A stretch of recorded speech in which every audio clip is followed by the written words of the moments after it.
If there was such a thing as an EV charging drag race, today's video would be it.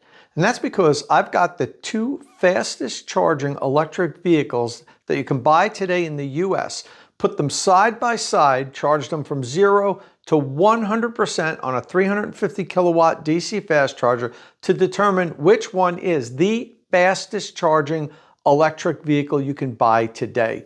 I am, of course, talking about the 2025 Porsche Taycan and the 2025 Lucid Gravity. These two electric vehicles are by far the fastest charging electric vehicles you could buy today in the US. Of course, there are a few in China that are supposed to charge faster, but we haven't been able to independently test those yet, and they're not available here in the US. So we're going to put those on the side for now and declare the Taycan and the Lucid Gravity as the fastest charging electric vehicles you can buy today. But which one is faster? That's what we're going to find out today, so let's get into it.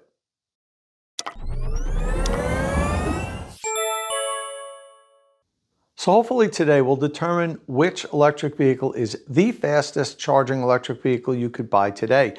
But there's a problem with that. And that problem is, what does that mean, the fastest charging electric vehicle? It means different things to different people. Now, I know that that sounds a little strange, but if you talk to somebody, let's say, who has no experience with electric vehicles, and you ask them, well, what determines the fastest charging electric vehicle? And he would say, well, which one can charge the fastest from 0 to 100%? Now, if you talk to somebody who has a little knowledge about electric vehicles and understands how they charge so much slower after 80% that it's almost not even worth talking about because you typically don't charge much beyond 80% if you're on a road trip, they might say, well, the fastest charging electric vehicle to me would be which one charges fastest from, let's say, 10% to 80%. And then if you talk to some other people, they might say, well, the 10% to 80% thing really doesn't hold water either because every electric vehicle has different size battery packs. So you can't compare an EV with a 150 kilowatt hour battery pack to one that has a 80 kilowatt hour battery pack and say, well, they should both charge from 10 to 80 in the same time. So for me, I'll go by how much energy gets added. So in a 30-minute stop, let's say, if I'm on a road trip, I want to know which electric vehicle will add the most kilowatt hour, the most energy dispensed by the station in a certain period of time. Personally, I think that that might be the closest metric to saying which charges fastest, but it still isn't perfect in itself because I think you have to really consider how much range you get in a certain period of time to determine which vehicle is the fastest charging electric vehicle. And in order to do that, now you've got to include the vehicle's characteristics, not just what the charger's putting into it. And by that, I mean its efficiency, its driving range. So it's not as easy as people think to determine what's the fastest charging electric vehicle. So I personally look at how much range gets added in the shortest period of time. And that's really how we're going to judge this contest here. Which electric vehicle can add the most range in the shortest period of time? The Taycan can charge at more than 300 kilowatt, and it does it for a prolonged period of time. The Gravity, on the other side, can charge at up to 400 kilowatts, but it only holds 300 kilowatt up till about the 40% state of charge point. So it's dropped below 300 kilowatt way before the Taycan will. But that doesn't mean the Taycan's going to win this. And part of the reason is because the Gravity has longer range. It has a battery that's 25% larger, and it's more efficient. So we're going to factor in all that at the end to determine which one is the fastest charging electric vehicle. But first, let's look at the side-by-side comparison of the DC fast charge recordings I did from 0 to 100% of both vehicles on a 350 kilowatt EVgo DC fast charger. The Gravity is pulling 350 kilowatt almost immediately, while the Taycan needs about a minute to get up to 100 kilowatt. And after 1 minute of charging, the Gravity has already taken in 2 more kilowatt hour than the Taycan. The Taycan is holding at 300 kilowatt, while the Gravity is climbing up to 375 kilowatt. And don't forget, it's being limited by the charging station here. It can actually take in about 400 kilowatt at this low state of charge. Okay, so here's the results after 5 minutes of charging. The Taycan is at a higher state of charge because it has a smaller battery and is currently at 23% state of charge, while the Gravity is at 22%. But look at the energy dispensed. The Gravity's station has dispensed 30 kilowatt hour, which is 7 more kilowatt hour than the Taycan, currently sitting at 23 kilowatt hour dispensed. The Gravity's pack is at a higher voltage and it's also calling for more amps, which is why its charging rate is so much higher at this point.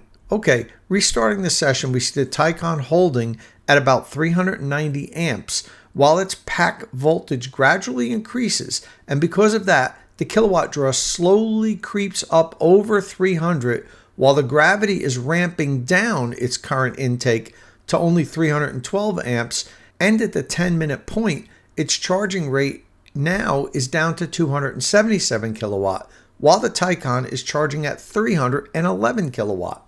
The Taycan is still ahead as far as state of charge is concerned, going from 0 to 48% in only 10 minutes, while the Gravity, with its larger pack, even though it was charging faster, is at 42% state of charge.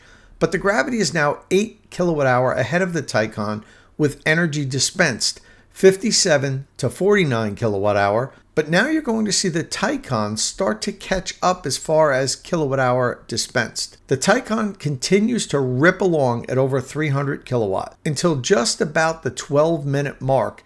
And by then, the Gravity is now charging at under 200 kilowatt. 15 minutes into the session, and look at how close this is. There's only a 2 kilowatt hour difference in the amount of energy dispensed. Sure, the Taycan is now at 69% state of charge, and the Gravity is only at 55% state of charge. But the Gravity should be able to go farther with its 55% of the battery than a Taycan can go with 69%. So which vehicle is really ahead? We'll talk more about that later. The Taycan still holds the advantage with the charging rate at 211 kilowatt to 191 kilowatt. The Taycan finally drops down under 200 kilowatt once it reaches 75% state of charge, which is absolutely fantastic. Most other EV owners wish their cars would accept 200 kilowatt, even at a low state of charge. The Taycan's doing it at 75%, and that's nuts. Remember, the Gravity dropped below 200 kilowatt at 46% state of charge. So the Taycan's charging curve is barely a curve. It's more like a straight line up to 75% state of charge. Instead of stopping at the 20-minute mark, I'm going to stop it after 19 minutes this time. And that's because the Taycan reaches 80% state of charge in 19 minutes. Porsche promises the Taycan with the Performance Plus battery pack can charge from 10% to 80% in 19 minutes. And as usual, they underpromise and overdeliver. Because if the battery's at the proper temperature, you can actually charge it from 0 to 80% in 19 minutes, as proven here. The Gravity is now at 64% state of charge and still holds a small 2 kilowatt hour advantage in energy dispensed, 86 kilowatt hour to 84 kilowatt hour. But think about that for a second. Both of these vehicles have taken in more energy than the full capacity of most EVs sold today in under 20 minutes. These two vehicles are clearly the best charging electric vehicles available today outside of some of the new EVs offered in China. But now the Gravity has a big advantage over the Taycan in the charging rate, 169 kilowatt to 106 kilowatt. Because the Taycan is at such a high state of charge, that lead will increase. The Taycan is now charging below 100 kilowatt, while the Gravity, at a much lower state of charge, is chugging along with a charging rate about 60 kilowatt higher. And because of that, it's opening up the lead in the energy dispensed category. At the 25-minute point, the Taycan is now only 11% state of charge ahead of the Gravity. And you must take into consideration that the Gravity's battery is roughly 25% larger. The Gravity now has taken in 9 more kilowatt hour than the Taycan, 102 kilowatt hour to 93 kilowatt hour. And its charging rate is about 50 kilowatt higher. but the Taycan is still at a higher state of charge, even though the Gravity is catching up and now leads 87% to 76%. I'm stopping it here after only 2 more minutes of charging because this is the point when the Gravity reaches 80% state of charge. If you remember, the Taycan did it in only 19 minutes, and the Gravity took 50% longer than the Taycan did to reach 80% state of charge, and accomplished the feat in 27 minutes. When I put it that way, it sounds like the Taycan is a clear winner here, but reaching 80% doesn't tell the whole story. The Gravity's charger has dispensed 10 more kilowatt hour, and that alone can account for 40 to 50 miles of driving range with a Gravity, and that has to be considered. Starting the session back up, you can see that the Gravity is still charging at a higher rate and drops down to under 100 kilowatt at the 81% state of charge point, which is actually the exact same state of charge when the Taycan dropped below 100 kilowatt. The vehicles have now been charging for 30 minutes, and the Taycan is 9% ahead, 92% to 83%. The Gravity's charger has dispensed 110 kilowatt hour to the Taycan's 98 kilowatt hour, and the Gravity is charging at 91 kilowatt to the Taycan's 53 kilowatt, which is actually a pretty good amount of power for 92% state of charge. That's the last check-in I'm going to make here, because with these two vehicles, there's really no reason to stay at a DC fast charger longer than 30 minutes under almost any condition. You're much better off unplugging even before 30 minutes and just stopping again if you're on a long road trip, because these vehicles charge so much faster at a lower state of charge. So I'm going to speed up the recording here until the vehicles reach 100%. The Taycan does that after 53 minutes. The charging station has dispensed 107.93 kilowatt hour, so I'll just round it up to 108. The Taycan's Performance Plus battery has a total capacity of 105 kilowatt hour, and 97 kilowatt hour is usable. I drained the battery down pretty much to zero, and I believe there's probably less than 1 kilowatt hour remaining, so I'm going to use the 97 kilowatt hour as how much was actually needed to fill the pack. With 108 kilowatt hour dispensed, that means the 11 kilowatt hour discrepancy was energy used for the vehicle's thermal management system during this charging session, and the rest was charging losses. The Gravity was at 98% state of charge when the Taycan finished charging, and it had taken in 130.8 kilowatt hour by then, 23 kilowatt hour more than the Taycan had. It, however, took nearly 22 more minutes to get from 98% to 100% and shut off, as the vehicle took its sweet time slowly balancing out all of the cells in the pack. This recording did occur before the Gravity officially launched, so the Lucid charging team may still have been tweaking some of the final software on how the Gravity tops off its cells while charging to 100%. But when it finally did stop, it was after 74 minutes and 48 seconds, and the charging station had dispensed 134 kilowatt hour. Given the Gravity's 123 kilowatt hour battery pack, the additional 11 kilowatt hour build in this charging session are from the charging losses and also the thermal management system that the Gravity was using to keep all the components cool during the session. All right, so if you know anything about electric vehicle charging, you were impressed by that. These two vehicles can add the kilowatt hour like nothing else I've ever recorded. They are charging beasts, and for sure are the two fastest charging electric vehicles you can buy here in North America currently. But I need to talk a little bit about the Gravity's charging capability. And that's because on this recording, this side-by-side recording, I used an EVgo 350 kilowatt DC fast charger to compare the two. However, the Gravity can actually charge at up to 400 kilowatt for a short period of time. So the charging station restricted the Gravity's input here on this side-by-side recording. Well, you might ask, well, why would I do that? Well, partially because there's very few 400 kilowatt DC fast chargers available in the US today. They're proliferating. The IONNA network is using them. The Mercedes-Benz network is starting to install them. The new Walmart network is going to be using 400 kilowatt DC fast chargers. However, such a small percentage of them are available today in the wild, I thought it would be better to compare the vehicles on the chargers that are available, the chargers that you can find and use. But I didn't want to completely ignore the fact that the Gravity can charge faster. So on this next graph, I'm plotting out how it charges on a 400 kilowatt DC fast charger, as well as how it charged in this charging session, so we could really see what its true potential is. I have that data from Kyle Connor. Kyle and I went out to the Gravity event. Actually, Lucid invited the two of us out ahead of the main media event just so we could charge the Gravity and get this data. But we didn't have enough time for both of us to charge the vehicle on all different kinds of chargers. So Kyle took the 400 kilowatt DC fast charger. That's a private charger at ChargePoint's headquarters.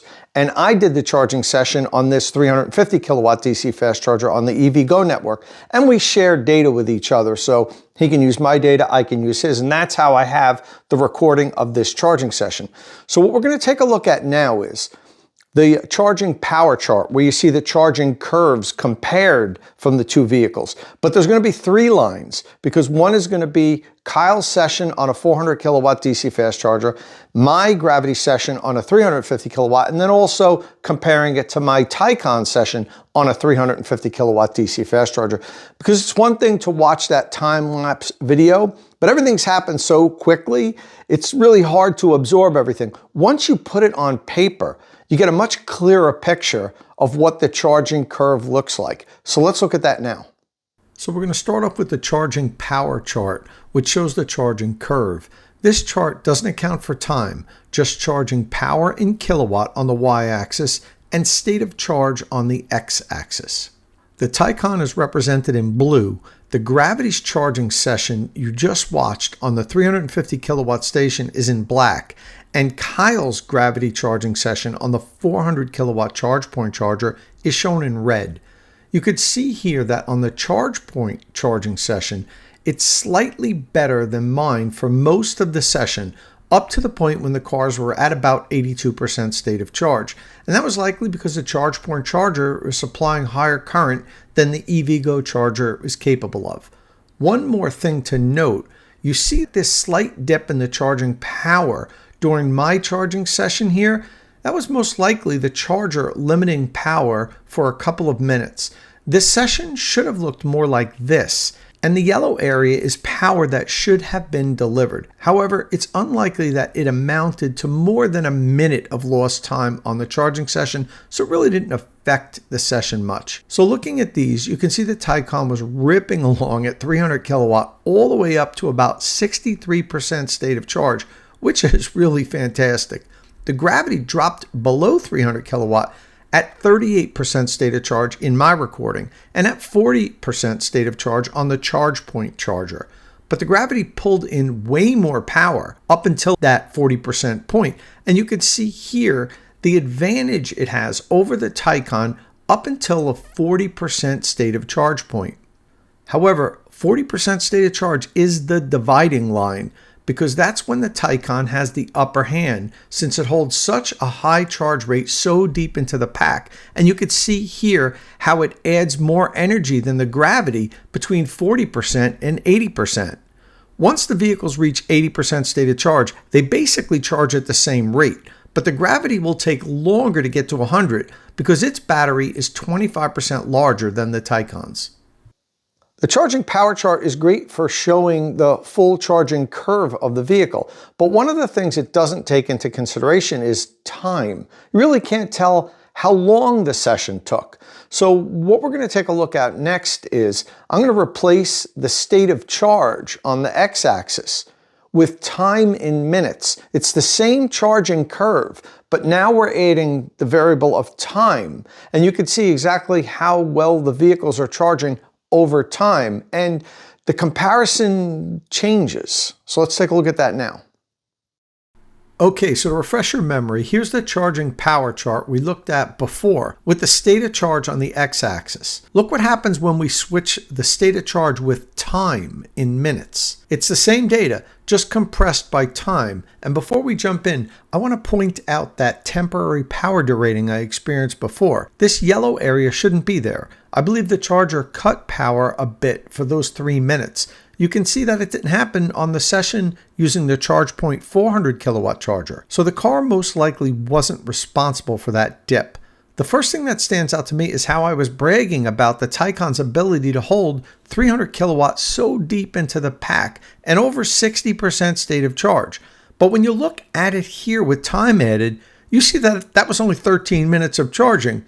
So with less time than you can plug in, walk into the on-site store, use the restroom, and walk out, your Taycan's capable of adding up to 60% of the battery if you plug in at a low state of charge. The Gravity, on the other hand, is going to accept maximum current for only about 5 minutes before it starts dropping down. But since those 5 minutes are at such a high rate, it gets the jump on the Taycan in the energy delivered category. And while the Taycan gets close, it never catches up. Earlier, I showed that up to 40% state of charge, the Gravity charged faster. But between 40% and 80%, the Taycan had the advantage. Now let's look at the advantage when you add time. Between 9 minutes and 17 minutes of the charging sessions, the Taycan is accepting more power than the Gravity.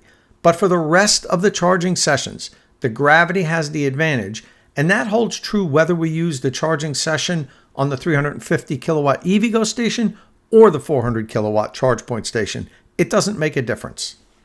All right, so as you can see, once you add time to the charging power chart, it changes the perspective and it gives a different picture of the actual results. Well, next we're going to take a look at range, the range replenishing rate, because it's great to see how much power is getting pumped into the vehicles and what their state of charge is over time. But the real question is, how long do I have to sit there and wait to add X amount of range? To me, that's what's most important with electric vehicles, the range replenishing rate. So these next charts are going to take a deep dive and compare the range replenishing rates of these vehicles. But before I do, there's one thing that I'd like to explain. Up until now, we're talking specifically about charging performance. And I'm basing that on the charge recordings I did on a 2025 Porsche Taycan Cross Turismo with the Performance Plus battery.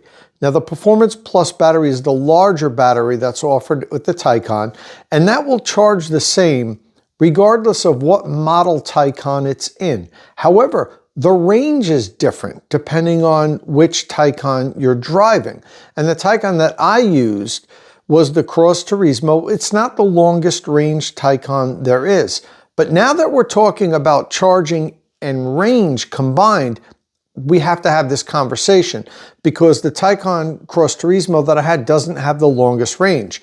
And I haven't range tested the 2025 Taycan with the longest range version. But luckily, my buddy Kyle over at Out of Spec has, and the two of us use our charging and range test data interchangeably.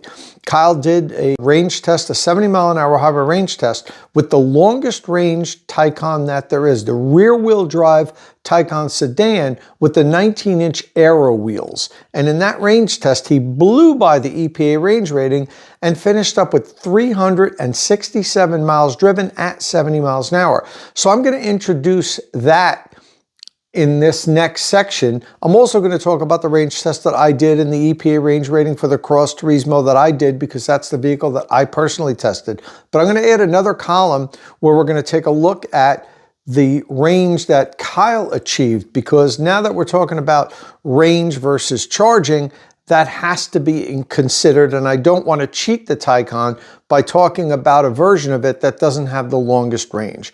With that said, let's jump into the range replenishing rate graphs.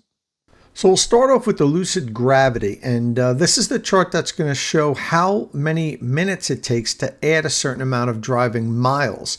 And if you look at that little blue chart, I have both charging sessions listed there. The 400 kilowatt charge point charging session and also the 350 kilowatt EVgo session that you just saw in the video.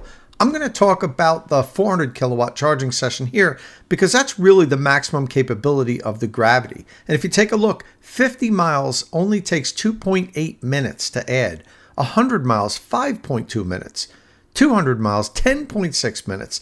You could add 300 miles of driving range in 19 minutes, which is amazing. And on the 350 kilowatt station, it only took about a minute longer, so there's really not that big of a difference.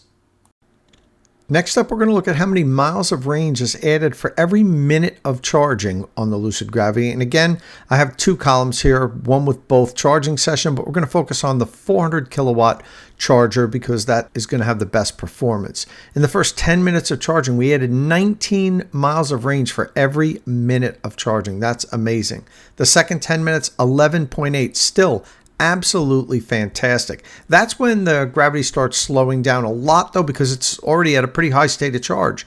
The third 10 minutes of charging, between 20 minutes and 30 minutes, it only gets 7.1 miles of range for every minute of charging. From 30 to 40 minutes, 3.8. From 40 to 50 minutes, a little over 1 mile. And then from 50 minutes on to an hour, look at that, 0.2 miles of range for every minute. So this really demonstrates why you should not be hanging around a DC fast charger very long. Really, with the Gravity and the Taycan, after 30 minutes of charging, almost no matter when you plugged in, you should unplug and move on because the vehicle just charges so much slower at the higher states of charge. Now let's see how the Taycan did with these charts. All right, so you can see here that I have three columns, one for the EPA rated range and one for my 70 mile an hour highway range test.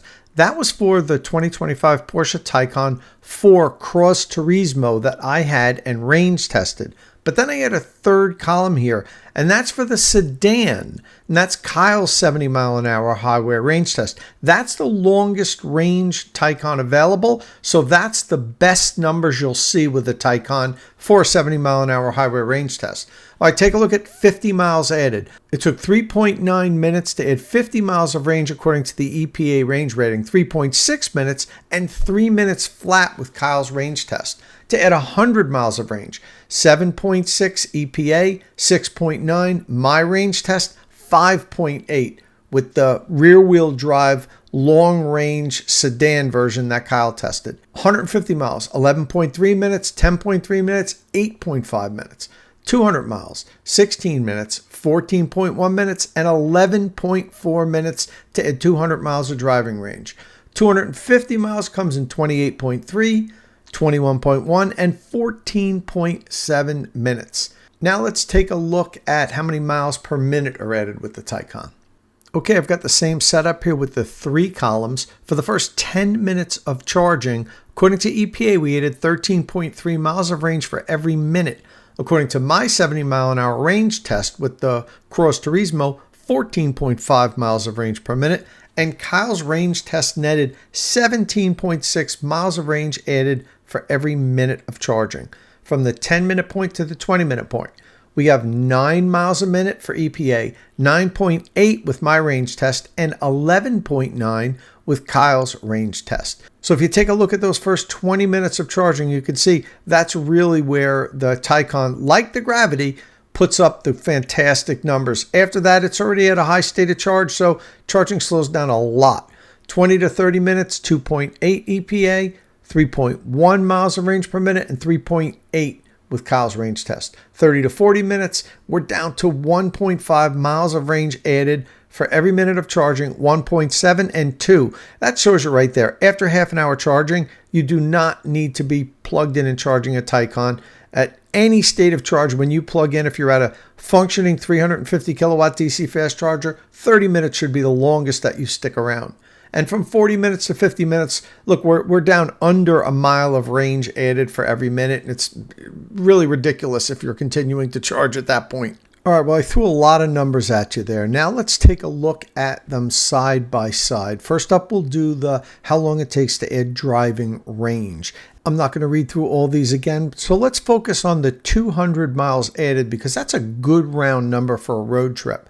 According to the EPA range rating, the Lucid Gravity added 200 miles of driving range in 10.6 minutes. If you look at the Taycan Cross Turismo's range rating, it smashes it. It takes 16 minutes. And if you look at my 70 mile an hour highway range test, it drops it down to 14.1 minutes. But again, this is the Taycan 4 Cross Turismo, not the most efficient Taycan. For that, we're going to look at Kyle's 70 mile an hour highway range test, and it does it in 11.4 minutes, closing the gap significantly, but not doing it faster than the Gravity. At least the Gravity's EPA range rating. Once I get a hold of one of these, then I can do a proper 70 mile an hour highway range test. We'll see. Will the Taycan add 200 miles faster? It may.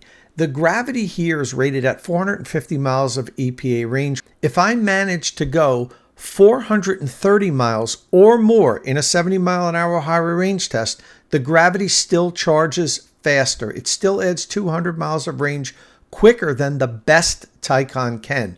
But if in my 70 mile an hour highway range test, the Gravity fails to go 430 miles, then the edge goes to the Taycan. This is how close this is. It's a shame that I have to crown one of these the charging champ because they both charge so well. But right now, if we're going according to the Gravity's EPA range rating, it has a slight advantage and does add miles faster. Now let's take a look at the miles of range added per minute of charging comparison. Okay, look at the Gravity in that first 10 minutes of charging. 19 miles of range added for every minute of charging. That is outstanding. And the second 10 minutes from 10 to 20, 11.8. From that point on, you almost don't have to look at it because you've already added so many miles of driving range. That's really what's most important, that first 20 minutes of charging. Now let's take a look at the Taycan. And I'm going to skip over the Cross Turismos and go right to the top range Taycan, the one over here on the far right column here with the 70 mile an hour highway range test that Kyle did. First 10 minutes, 17.6. Unbelievable, but not quite as fast as the Gravities. And then the second, 11.9, it actually went a little bit quicker in the second 10 minutes because if you remember, that's the part of the charging curve that the Taycan actually charged a little bit quicker than the Gravity. Once both vehicles reached 40% state of charge, the Taycan holds that 300 kilowatt charge rate longer, and it was taking in more energy than the Gravity for a short period of time. But if you combine the first 20 minutes of charging, you put the 0 to 10 and the 10 to 20 together, the Gravity is still ahead of the Taycan and by a good amount. And then after that, as you can see, the Gravity continues to add miles quicker because it has a bigger battery and it's able to hold that higher charge rate for a longer period. Well, there you have it. The Lucid Gravity is the fastest charging electric vehicle that we can purchase here in North America, at least for now. And I have to say that because until I do a proper 70 mile an hour highway range test with the Gravity, we're just working off of the EPA rated range. And as we've seen before, electric vehicles don't always achieve their EPA rated range. The Taycan is the outlier. It always exceeds its EPA range rating, but most other electric vehicles don't. So until we can properly range test the Lucid Gravity, we're giving it a conditional crown here as the fastest charging electric vehicle we could buy in North America. And I keep saying we could buy it in North America because of the fact that in China, there are some electric vehicles that can charge at ridiculous rates, up to 1,000 kilowatt. And I'm over here gushing at the Gravity because it can charge it up to 400 kilowatt. Some of these electric vehicles in China claim that they can nearly fully recharge in 5 minutes. So China's EV charging tech is quite a bit more advanced than what we're getting here in the US and in Europe. It's only a matter of time before these electric vehicles get here. And the existing car companies that we're used to are going to have to deal with that as competition. And it's going to get ugly for a little while because the tech that we have here simply doesn't match what seems to be coming out of China. Well, listen, that's all I have here today. If this is your first time here at State of Charge, please hit that subscribe button and ring the notification bell so you don't miss any upcoming electric vehicle news and reviews. And as always, thanks for watching.